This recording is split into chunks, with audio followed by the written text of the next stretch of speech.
My approach to digital strategy for my Delaware firm, we have 70 lawyers. We have corporate practices as well as consumer-based practices. It's a little bit different than a typical law firm model. On the corporate side, we are trying to do a lot of thought leadership to get the word out about the services we offer, but also how we react to our clients' questions, their needs.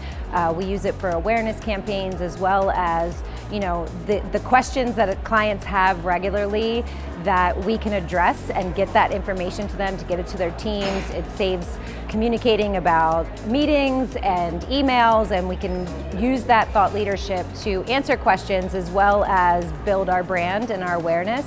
Thought leadership is a crucial component of a law firm strategy, particularly mine. On the consumer side, that is how we reach our clients. They don't necessarily know they have a need for something until something happens. They don't know where to go. They don't have business networks sometimes to be able to tap into. So how we get the word out that we are the right firm, that we can answer their questions, is through thought leadership. On our corporate practices, it's the same thing, right? It's a saturated market for every law firm, and we use thought leadership to answer those questions, to specifically drill into Delaware corporate law, which is a nuanced area that if you know it, and if you don't, you need the right people to answer it. So we use that to share that we are the right people for the job.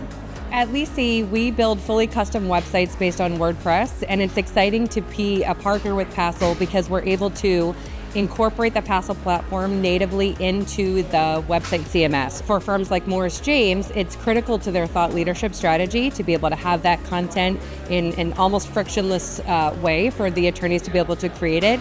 So as part of the website build, being able to have all of that content natively woven into the website is a huge component for us.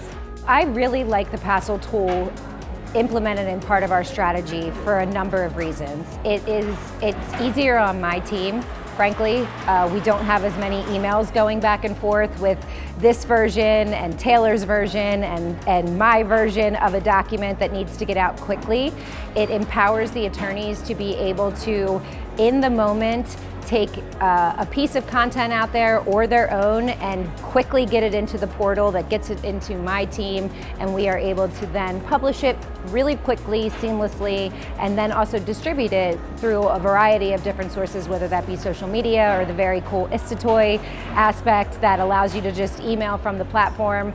And then also the metrics on the back end are really crucial. We can see that the specific people we want to be reading these pieces of content are reading them or aren't reading it. Maybe we missed the mark, but that's the critical component. A good thought leadership plan is going to have targeted clients or segments that they're going after, and the back end of the Passle tool tells us if we hit that or not.